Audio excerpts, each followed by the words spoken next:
তোমার পতনের 4 দিন আগে তুমি জামাত শিবিরকে নিষিদ্ধ করলে, 4 দিন পরেই আল্লাহ তাআলা তোমাকে নিষিদ্ধ করে দিলেন। এটি হচ্ছে আল্লাহর ইচ্ছা। তুমি আর দেশে আসতে পারবা কিনা জানি না। মাঝে মাঝে অডিও ভিডিও গণমাধ্যমের 2-1টা বক্তব্য ছেড়ে দিতেছে, শোনেন না?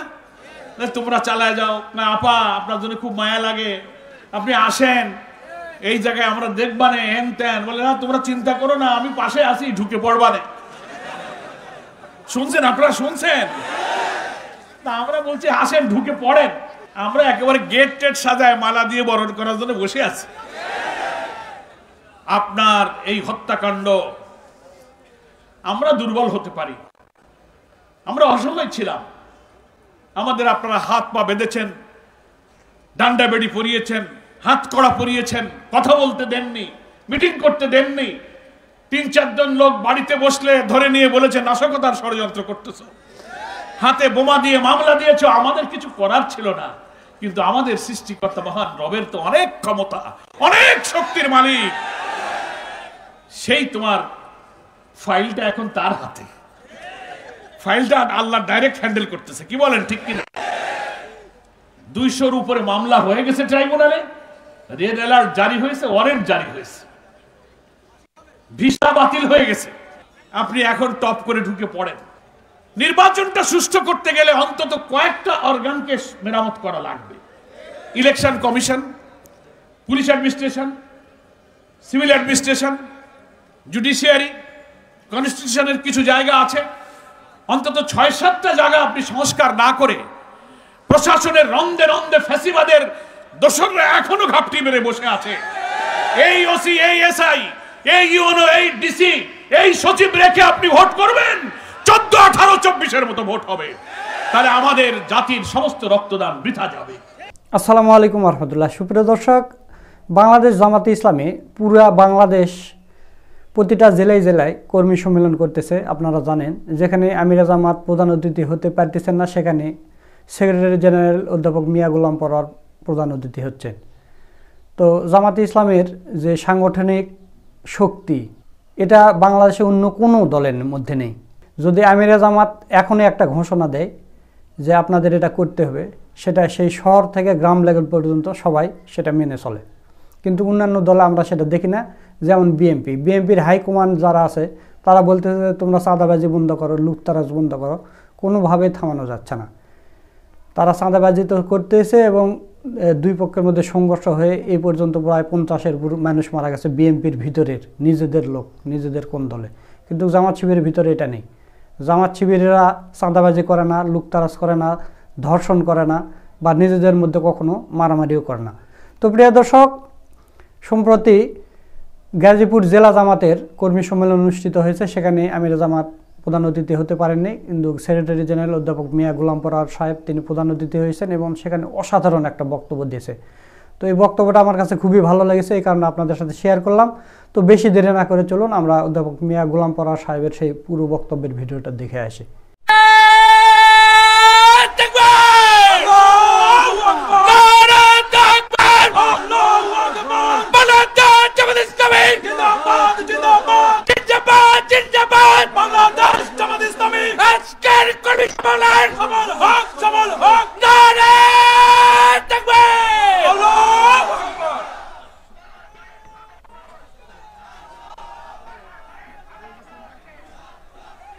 আসসালামু আলাইকুম ওয়া রাহমাতুল্লাহি ওয়া বারাকাতুহু। সবাই আপনারা কেমন আছেন? ভালো আছেন? আলহামদুলিল্লাহ। 5ই আগস্টের আগে কেমন ছিলেন? ভালো ছিলেন না? তাহলে তো প্রাণ ভরে এখন শুকরিয়া আদায় করতে হবে। কি বলেন? আলহামদুলিল্লাহ, আলহামদুলিল্লাহ রাব্বিল আলামিন, সালাতু ওয়াস সালামু আলা সাইয়্যিদিল মুরসালিন ওয়া আলা আলিহি ওয়া সাহাবিহি আজমাইন। গাজীপুর জেলা শাখার উদ্যোগে আয়োজিত আজকের এই ঐতিহাসিক কর্মী সম্মেলনের সংগ্রামী এবং আমাদের প্রিয় ভাজন সভাপতি,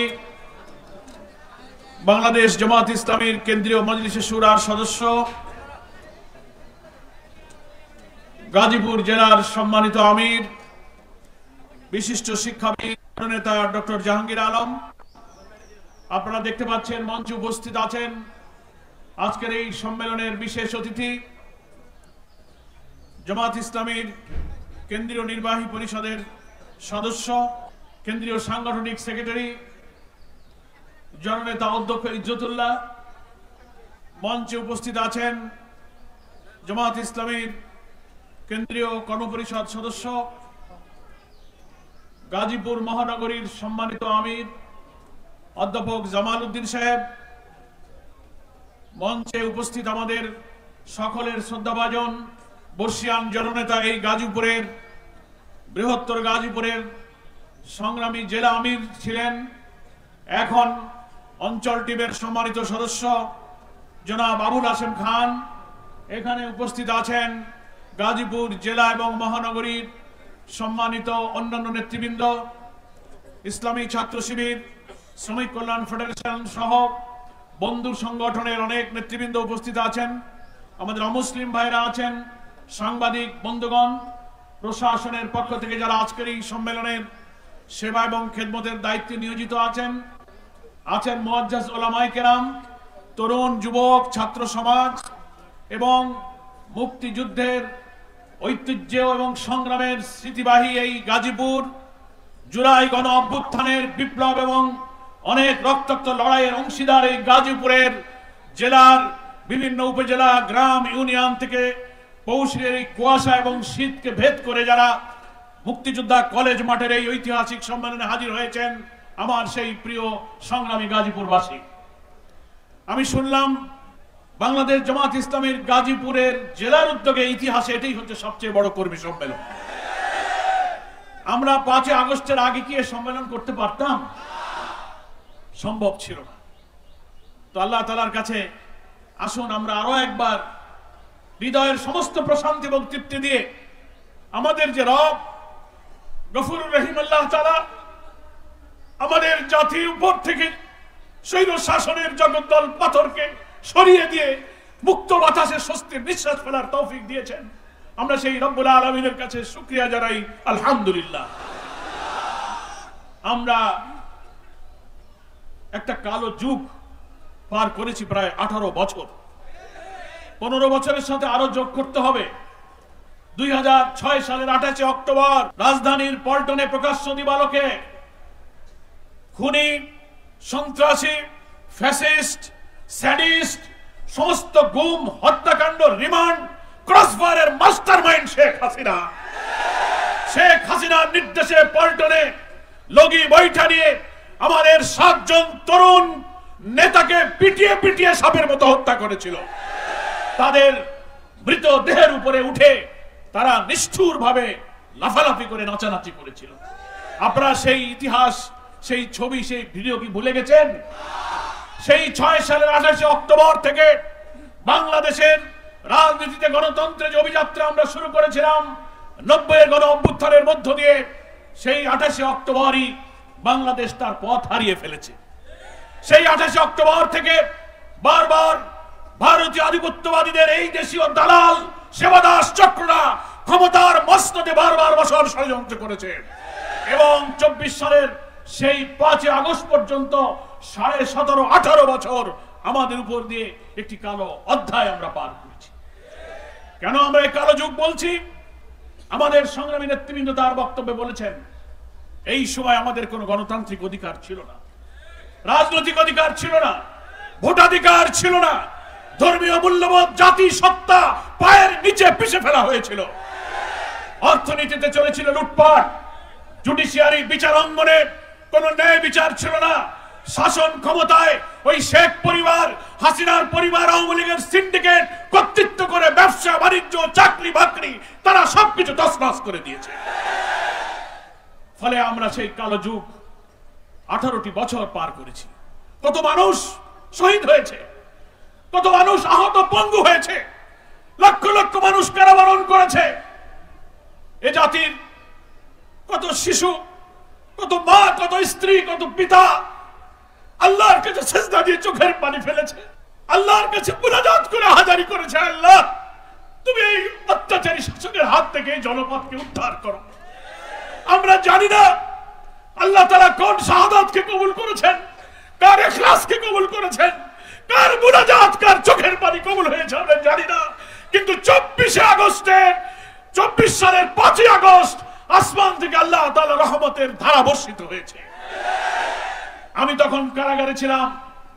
জুলাই অভ্যুত্থানের মধ্যে আমি আমাদের জামাত ডাক্তার তাহের সামিউল হক ফারুকী, এখানে অনেক গাজীপুর সারা দেশের বহু নেতাকে অভ্যুত্থানের আন্দোলনের সময় আমাদেরকে কারাগারে আটকে রাখা হয়েছিল, রিমান্ডে নেওয়া হয়েছে। কারাগারে বসে আমরা শুনছিলাম জুলাইয়ের শেষের দিকের তীব্র গণ আন্দোলন। কেরানীগঞ্জের কারাগারে প্রায় 10,000 বন্দী, যারা এই ফ্যাসিবাদের নিষ্ঠুর নির্যাতনের শিকার হয়ে কারাবন্দী ছিলেন। কারারক্ষীদের কাছে, কারা কর্তৃপক্ষের কাছে নতুন কোন বন্দী কারাগারে ঢুকলে আমরা ছুটে গিয়ে জিজ্ঞেস করতাম কি হচ্ছে বাইরে। তারা বলতো, ভাই ঢাকা রাজধানী সহ উত্তাল আন্দোলনে আগুন হয়ে গেছে, এবার স্বৈরাচারের পতন হবে, আপনারা দোয়া করুন। তোমরা এত আন্দোলন করে বিদায় করতে পারলে না, 3-3টা ভোট আমরা দিতে পারলাম না, মনে হয় শেখ হাসিনা মরা ছাড়া মনে হয় ক্ষমতা থেকে যাবে না। কি মানুষ এরকম বলতো না? মানুষ হতাশ হয়ে গেছিল। কিন্তু আল্লাহ তাআলার ইচ্ছা, কত অপমানজনক হবে শেখ হাসিনার বিদায় হবে। কি বলেন? আমরা পৃথিবীর ইতিহাসে অনেক পতিত স্বৈরাচার এবং ফ্যাসিস্টের বিদায় দেখেছি, কিন্তু এইভাবে জনতা রুদ্ররোষে এত দাম্ভিক, এত অহংকারী, কি 17 মেজাজটা কি, মনে হচ্ছে যেন তিনি যেন একটা ছোট খোদা সেজে বসে গেছেন নাকি বলেন। কারোর কথা মানবে না, ওকে মারো, ওকে ধরো, ওকে নিষিদ্ধ করো, ওকে গুলি করো, ওকে আয়না ঘরে নাও, ওকে রিমান্ডে নাও, রাজনৈতিক অধিকার নেই, ভোটাধিকার নেই।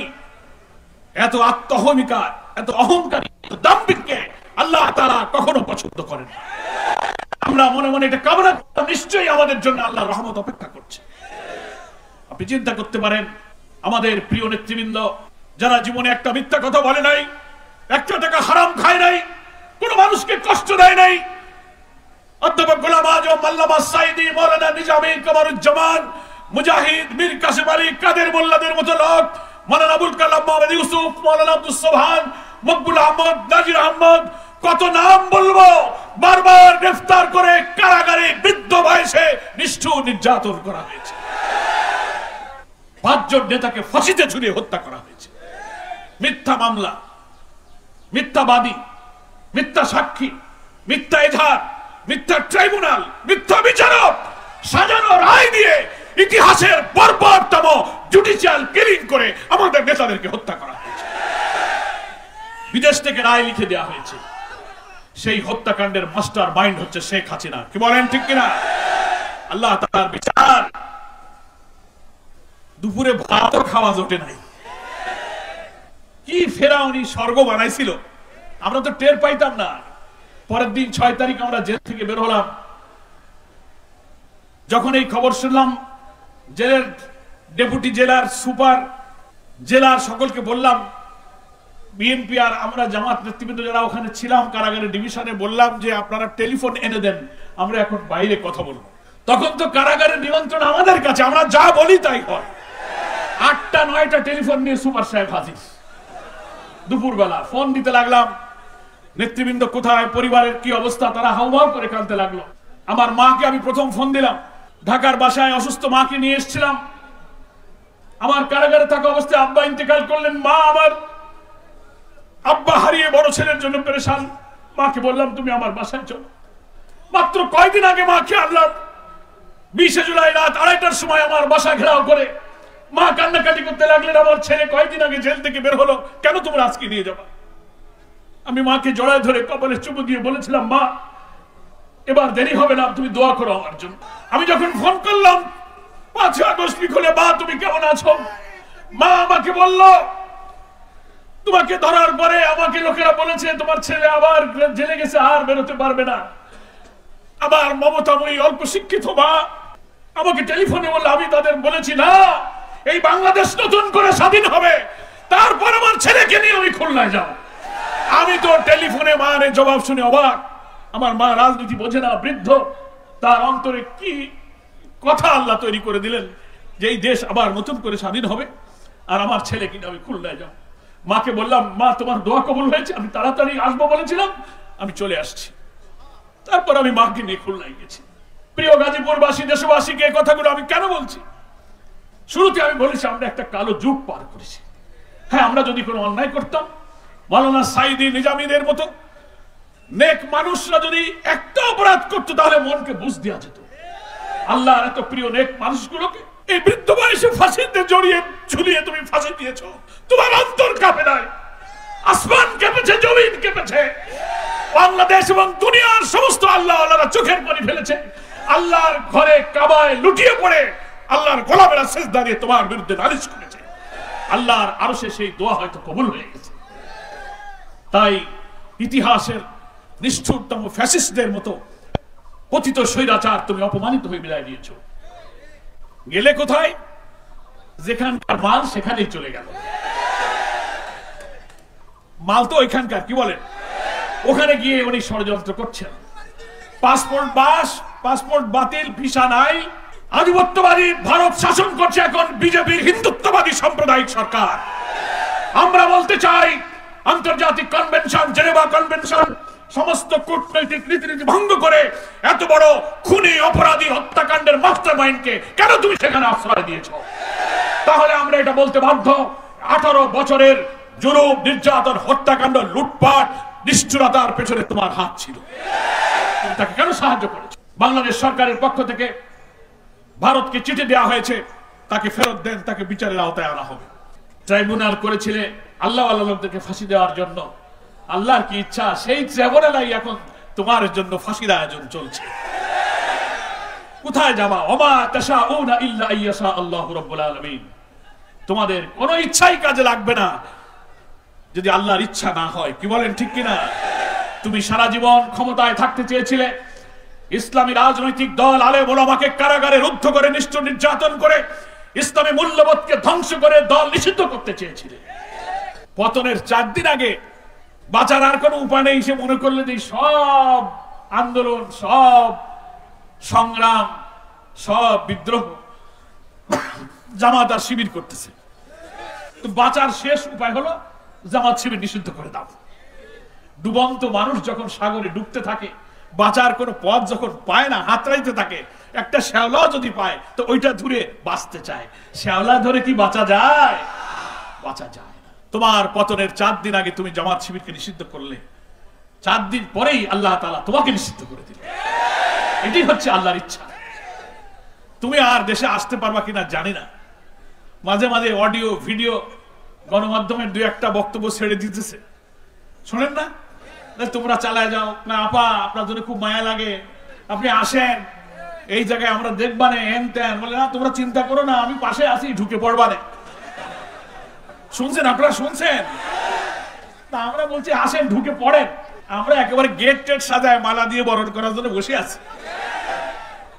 আপনার এই হত্যাকাণ্ড, আমরা দুর্বল হতে পারি, আমরা অসহায় ছিলাম। আমাদের আপনারা হাত পা বেঁধেছেন, ডান্ডা বেড়ি পরিয়েছেন, হাত কড়া পরিয়েছেন, কথা বলতে দেননি, মিটিং করতে দেননি। 3-4 জন লোক বাড়িতে বসলে ধরে নিয়ে বলেছে নাশকতার ষড়যন্ত্র করতেছে, হাতে বোমা দিয়ে মামলা দিয়েছ। আমাদের কিছু করার ছিল না, কিন্তু আমাদের সৃষ্টিকর্তা মহান রবের তো অনেক ক্ষমতা, অনেক শক্তির মালিক।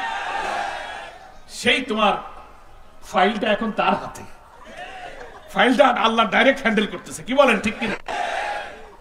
200-র উপরে মামলা হয়ে গেছে ট্রাইব্যুনালে, রেড অ্যালার্ট জারি হয়েছে, ওয়ারেন্ট জারি হয়েছে, ভিসা বাতিল হয়ে গেছে। আপনি এখন টপ করে ঢুকে পড়েন। সেই জন্য আমি শুরুতেই বলেছিলাম, একটা কালো যুগ পার করেছি। যাদের রক্ত, যাদের ত্যাগ, যাদের শাহাদাত, যাদের ইখলাস, যাদের চোখের পানির বিনিময়ে 2000 ছাত্র জনতা জীবন দিয়েছে, 40,000 ছাত্র জনতা আহত হয়েছে, পঙ্গু হয়েছে, হাত নেই, চোখ নেই, মাথার মগজ বেরিয়ে গেছে, পা কেটে ফেলেছে। আমরা আজকের এই ঐতিহাসিক কর্মী সম্মেলনে এই শহীদ এবং আহত সমস্ত ছাত্র জনতার কষ্ট, ত্যাগ, নির্যাতনকে গভীর শ্রদ্ধার সাথে স্মরণ করছি। আল্লাহর কাছে তাদের শাহাদাতের জন্য দোয়া করছি। এবং এই জুলাই অবস্থানের তারা হচ্ছে গর্বিত অংশীদার। কি বলেন, ঠিক কিনা? কথা এখন জুমার দিন লম্বা করা যাবে না। কয়েকটি মৌলিক 2-4টি কথা আল্লাহ তৌফিক দিলে বলে আমার বক্তব্যটা আমি শেষ করতে চাই। কথাগুলো শুনে যাবেন তো আপনারা? সেটা হলো এই যে ত্যাগ, এই যে আত্মদান, এই যে রক্তদান, যারা চলে গেল তারা বিজয় দেখে যেতে পারলো না, তাদের স্ত্রী তার সন্তান শিশুরা কাঁদে, আহতরা হাসপাতালে, এই বিজয় এই মুক্তির স্বাদ তারা দেখতে পাচ্ছে না। তাহলে যারা রক্ত দিয়ে গেল এদের এই রক্তের ঋণ, এই দায় আমাদের শোধ করতে হবে, কি বলেন ঠিক কিনা? আমরা সবাই তাদের রক্তের কাছে ঋণী আছি। সেই দায় শোধ করার একটাই উপায়, সেটা হচ্ছে তারা যে ইনসাফপূর্ণ একটি নতুন বাংলাদেশ বিনির্মাণের জন্য রক্ত দিয়েছিল, সেই স্বাধীন সোনার সমৃদ্ধ নিরাপদ কল্যাণ রাষ্ট্রের ইনসাফপূর্ণ বাংলাদেশ আমাদেরকে গড়তে হবে। তাহলেই এই শহীদদের রক্তের ঋণ শোধ করা যাবে। এখন সেই দেশ গড়া শুরু হয়েছে, আবার নতুন চক্রান্ত ষড়যন্ত্র শুরু হয়েছে। দেখতেছেন না, বিপ্লবের পরেই প্রতি বিপ্লব, জুডিশিয়াল কু, আনসার কাণ্ড, এই দাবি ওই দাবি, ধর্মঘট, সচিবালয় আগুন, হিন্দু মুসলিম বৌদ্ধ খ্রিস্টান অমুসলিম ভাইদেরকে নিয়ে নানান ষড়যন্ত্রকারী একটা অরাজকতা তৈরি করে তারা বুঝাতে চায় যে না, বাংলাদেশে এখন হিন্দু ভাইরা আওয়ামী লীগ না আসলে শান্তিতে থাকবে না, ওদের আসতে হবে। এখন সংখ্যালঘু তাদের ভাষায়, তারা এখন নিরাপদ নেই, তাদের অধিকার বঞ্চিত। এই পরিস্থিতি তৈরি করার চক্রান্ত চলেছে এই 5 মাসে, কি বলেন ঠিক কিনা? কিন্তু আলহামদুলিল্লাহ বাংলাদেশের বিপ্লবী ছাত্র জনতা, সেনাবাহিনী এবং অন্তর্বর্তীকালীন সরকার দৃঢ়তার সাথে ভারতীয় আধিপত্যবাদী শক্তির এদেশীয় দালাল এবং আন্তর্জাতিকভাবে যারা ষড়যন্ত্র করছেন তাদের এই চেষ্টাকে ব্যর্থ করে দিয়েছে, কি বলেন? আমরা এখন দেশ গড়তে চাই একটি অবাধ, নিরপেক্ষ, একটা পার্টিসিপেটরি, একটা ক্রেডিবল, একটা ফ্রি ফেয়ার ইলেকশনের মধ্য দিয়ে আমরা এই নতুন বাংলাদেশ গড়তে চাই। এবং সেখানেও অন্তরায়। জুলাই অভ্যুত্থানে আমাদের যে ঐক্যের চেতনা ছিল ছাত্র জনতার, এখন কোন ষড়যন্ত্র, কোন লোক নতুন করে এই অগ্রযাত্রাকে আবার মাঝে মাঝে যেন বাধাগ্রস্ত করার চেষ্টা করছে। কেউ বলে সংস্কার টংস্কার দরকার নাই, পরে করলেই হবে। কেউ বলে সংস্কার করেন, কেউ বলে নির্বাচন তাড়াতাড়ি করেন, কেউ বলে না সংস্কারটা শেষ করে হোক। এই যারাই আমরা বিপ্লব করলাম, যারাই রক্ত দিলাম, তাদের মধ্যে এখন ইখতিলাফ শুরু হয়েছে। ইখতিলাফ মানে বাংলা তর্জমা কি? মত পার্থক্য শুরু হয়েছে। আমি সংক্ষেপে সকল রাজনৈতিক দল, বিশেষ করে আওয়ামী ফ্যাসিবাদ বিরোধী আন্দোলনে যারা রাজপথে আমরা রাজনৈতিক দলগুলো ছিলাম, রক্ত দিয়েছি, শহীদ হয়েছি, নেতৃত্ব দিয়েছি, তাদের কাছে আমার মিনতি, জুলাই অভ্যুত্থানের যে চেতনা, এই ঐক্যকে অটুট রেখে আসুন। একটা জাতীয় ঐক্যের পরিবেশ তৈরি করে আমরা একটা গ্রহণযোগ্য নির্বাচনের জন্য যতটুকু সংস্কার প্রয়োজন, সেই সংস্কারটুকু করে আমরা নির্বাচনে যাই। সংস্কার যারা না করে নির্বাচন চান, তারা আইনের, সংবিধানের দোহাই দেন। সংস্কার করতে গেলে আইন লাগে, সংবিধান লাগে, পার্লামেন্ট লাগে। এইসব ইস্যু সামনে এনে একটা বিতর্ক তৈরি করা হচ্ছে। আমি তাদের কাছে প্রশ্ন করতে চাই, ডক্টর ইউনূস সাহেব আসছিলেন কোন আইনে, কোন সংবিধানে লেখা ছিল, কোন বিধিতে ছিল? উপদেষ্টা পরিষদ হলো, হাসিনা চলে গেল, শপথ পড়লেন কোন আইনে? সংবিধান এবং আইন কি? সংবিধান হচ্ছে জন আকাঙ্ক্ষা, জনগণ যা চাবে, কোটি কোটি মানুষ যা চাবে, ওইটার লিখিত রূপ হচ্ছে সংবিধান। 90-এর গণ অভ্যুত্থানের মধ্য দিয়ে আমরা যখন কেয়ারটেকার করেছিলাম এরশাদের পতনের পর, তখনও সংবিধানে কেয়ারটেকার ছিল না। জনগণের ঐক্যমতের ভিত্তিতে আগে কেয়ারটেকার হয়েছে, নির্বাচন হয়েছে, তারপর আইন করে ওটা আমরা সংবিধান অন্তর্ভুক্ত করেছি। ফলে সংবিধান আর আইনের কথা বলতে গেলে এই অন্তর্বর্তীকালীন সরকারও তো বেআইনি, উপদেষ্টাও বেআইনি। আমরা কি কামটা করলাম? সব রাষ্ট্র এবং জনগণের আকাঙ্ক্ষা পূরণের জন্য একটি অবাধ নিরপেক্ষ নির্বাচন করতে যদি আইনের যেসব সংস্কার করা প্রয়োজন তা যদি এখন না করি, তাহলে তো 14, 18, 24-এর মতো ইলেকশন হবে। এত রক্ত দিয়েছি কি আমরা আবার সেই ইলেকশনের জন্য?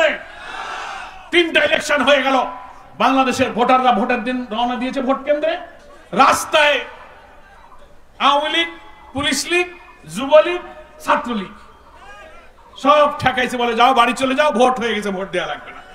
কেউ যদি জোর করে ভোট কেন্দ্রে ঢুকে ভোট দিতে গিয়ে বলে ব্যালট দাও, বলে ব্যালট শেষ হয়ে গেছে, ব্যালট নাই। আপনারা কি আবার সেই ভোট চান? তাই যারা বিনা সংস্কারে আইনের পরিবর্তন না করে, আমরা তো বলছি না এই বিশাল বাংলাদেশ নামক রাষ্ট্রের অনেক অর্গান, অনেক বিভাগ আছে, সব অর্গান, সব বিভাগগুলো পলিটিসাইজ হয়েছে, করাপ্ট হয়েছে, দুর্নীতিগ্রস্ত হয়েছে, দলীয়করণ হয়েছে, সব সংশোধন করতে হবে। পচে গেছে সব অর্গান। 18 বছরে স্বৈরাচার আমাদের সংবিধান, আমাদের প্রশাসন দলীয়করণ করে ইচ্ছামতো কর্তৃত্ববাদী চালিয়ে ক্ষতবিক্ষত করেছে। কিন্তু অন্তর্বর্তীকালীন এই সরকারের পক্ষে এত সংস্কার সম্ভব না, এটা আমরাও মানি। নির্বাচিত সরকার আসলে তারা পুরা রাষ্ট্রের সব অর্গানগুলো সংস্কার করবেন, এতে আমাদের দ্বিমত নেই। কিন্তু তবে নির্বাচনটা সুষ্ঠু করতে গেলে অন্তত কয়েকটা অর্গানকে মেরামত করা লাগবে। Election commission, police administration, civil administration, judiciary, কনস্টিটিউশনের কিছু জায়গা আছে, অন্তত 6-7টা জায়গা আপনি সংস্কার না করে প্রশাসনের রন্ধে রন্ধে ফ্যাসিবাদের দোষকরা এখনো ঘাপটি মেরে বসে আছে। এই ওসি, এই এসআই, এই ইউনো, এই ডিসি, এই সচিব রেখে আপনি ভোট করবেন, 14, 18, 24-এর মতো ভোট হবে, তাহলে আমাদের জাতির সমস্ত রক্তদান বৃথা যাবে। তাই আমরা বলেছি, আসুন, সংস্কার নিয়ে কোনো বিতর্কের দরকার নেই।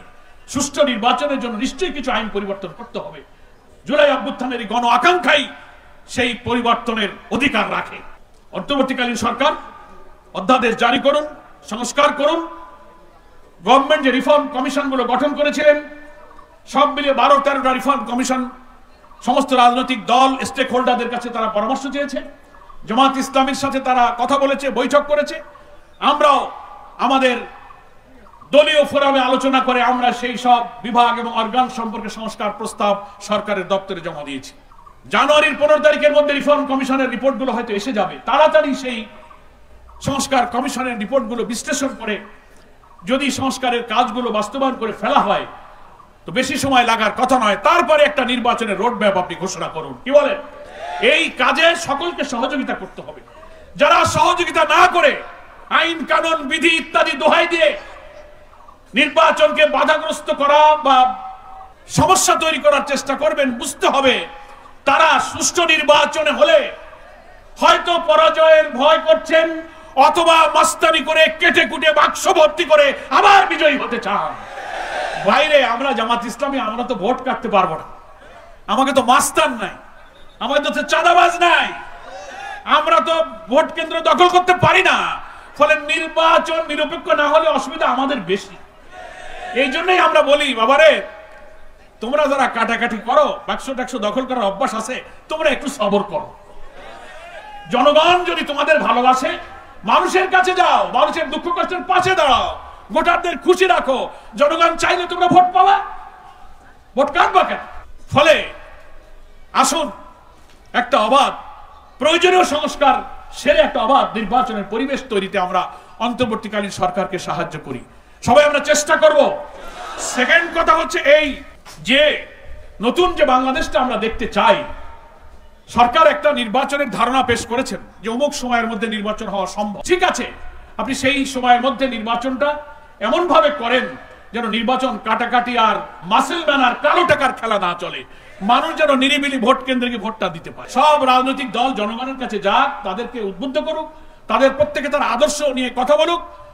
জনগণ যাকে চাবে সে ক্ষমতায় যাবে। এখন গণ অভ্যুত্থানের নেতৃত্ব দানকারী রাজনৈতিক দলের মধ্যেই যদি বিতর্ক হয়, এমন বক্তব্য, এক দলকে আঘাত করার জন্য আরেক বক্তব্য, এই পাল্টাপাল্টি করে আমাদের জাতীয় ঐক্য ক্ষতিগ্রস্ত করে অনৈক্য বিভেদ বিতর্ক বাড়ানো উচিত নয়। আসুন আমরা সব রাজনৈতিক দলের লোকেরা কথা একটু সাবধানে বলি, গার্ডেড ল্যাঙ্গুয়েজে কথা বলি, কাউকে কষ্ট না দিই। সমাজের চাঁদাবাজ সন্ত্রাসের বিরুদ্ধে কথা বলা যাবে। চাঁদাবাজের বিরুদ্ধে যদি আমরা বলি, এই যে আজকে এখানে নেতৃবৃন্দ বললেন গাজীপুরের বিল ইন্ডাস্ট্রিতে চাঁদাবাজি হচ্ছে, আপনি একটু বক্তব্য দেন। কারণ আমি যদি চাঁদাবাজের বিরুদ্ধে কথা বলি, ওনারা চাঁদাবাজ বলিছে, তার মানে খালি আমাদেরকে তাহলে বুঝাইছে। কি জ্বালায় পড়লাম। আমরা তো সমাজের সমস্যা নিয়েও কথা বলতে পারবো না।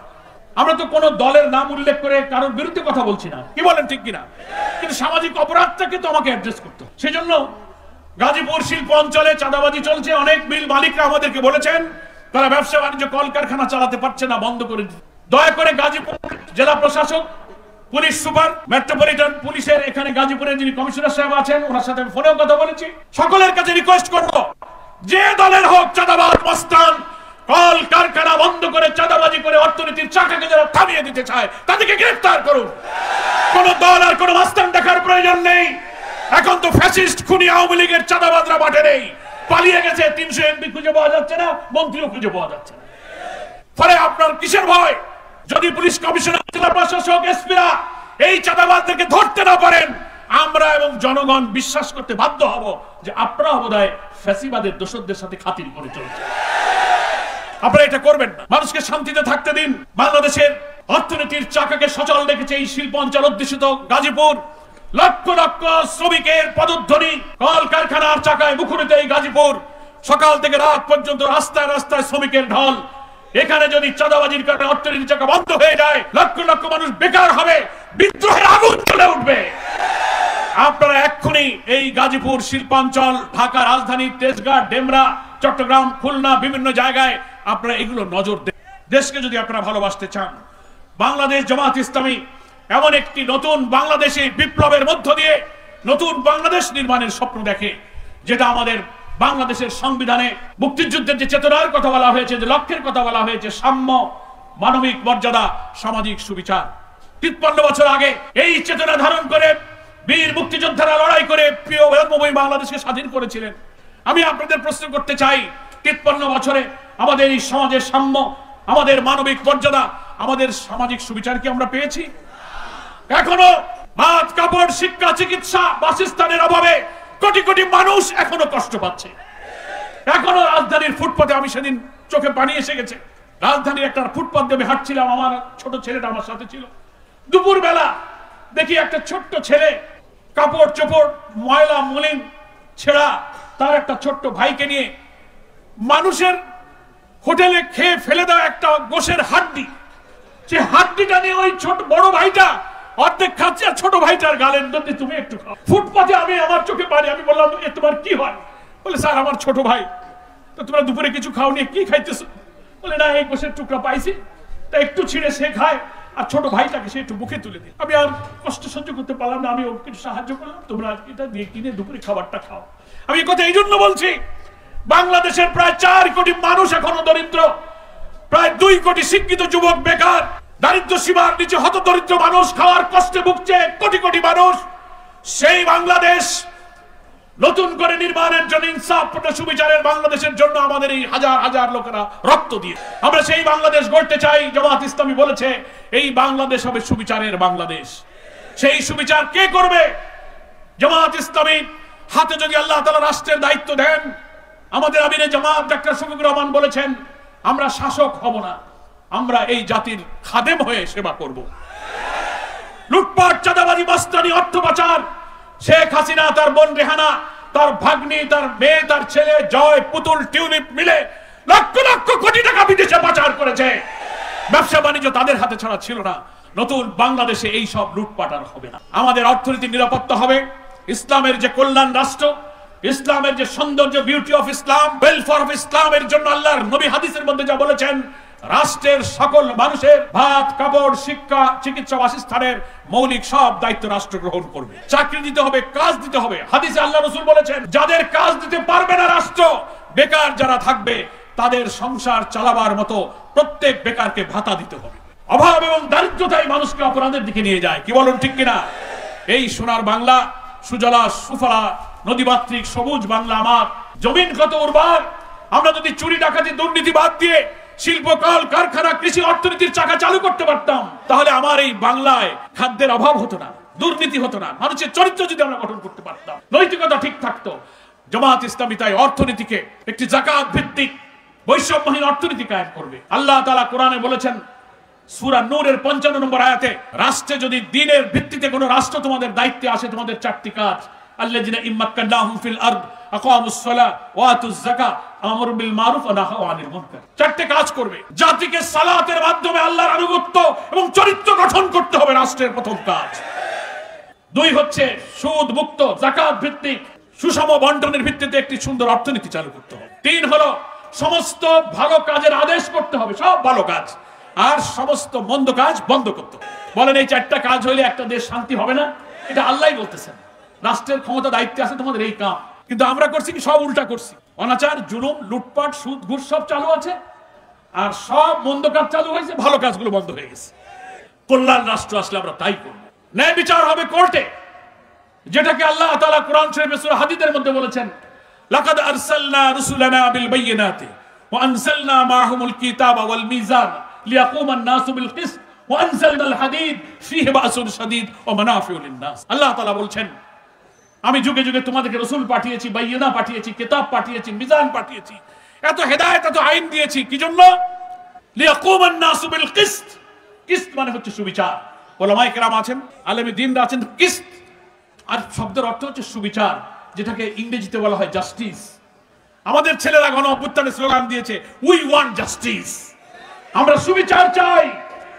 আল্লাহ তাআলা নির্ভুল জ্ঞানের উৎস হচ্ছে আল্লাহর ওহী কোরআন।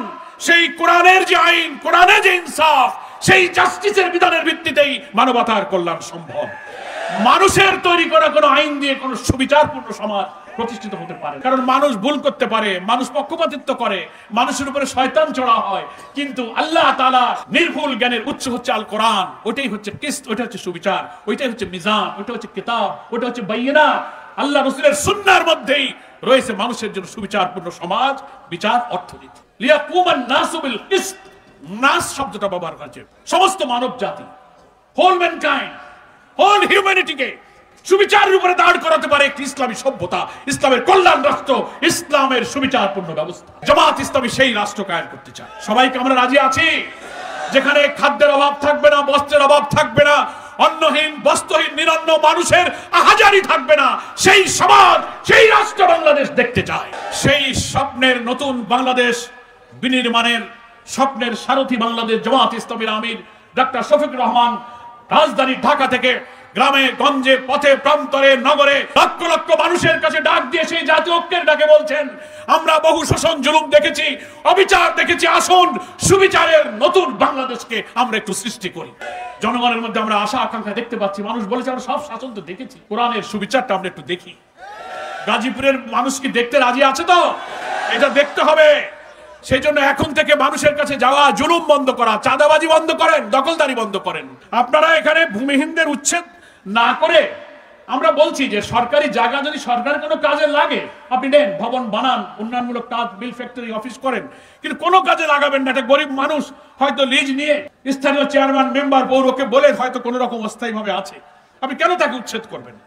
মানবিক বাংলাদেশে মানুষের পাশে দাঁড়ান। সরকার আপনার জমি আপনি আপনার প্রয়োজনে ব্যবহার করবেন, কোনো কাজে লাগাবেন না, শুধু লাঠি পিটা করে দোকান ভেঙে দেবেন, দরকারটা কি? ওইখানে তো আর এক চাঁদাবাজ আসবে, তখন আপনি কি করবেন? সেই জন্য আমি এখানকার ইউনো এবং জেলা প্রশাসককে বলবো, সরকারের কোনো প্রয়োজন যখন হবে আপনি আপনার জমি নেবেন, এখানে কেউ বাধা দিতে পারবেন, এটা আইন নয়। যতক্ষণ প্রয়োজন না হয়, ভূমিহীন, যার বাড়িতে একটা ঘর বানানোর জায়গা নেই, ফুটপাতে থাকে, সে যদি একটা পলিথিন দিয়ে, একটা গোলের পাতা দিয়ে রাতে একটু শীতে ঘুমায়, আপনার দুঃখ কিসের? আপনি তার পাশে দাঁড়ান। এই জনগণকে দেখার দায়িত্ব তো সরকারের আছে।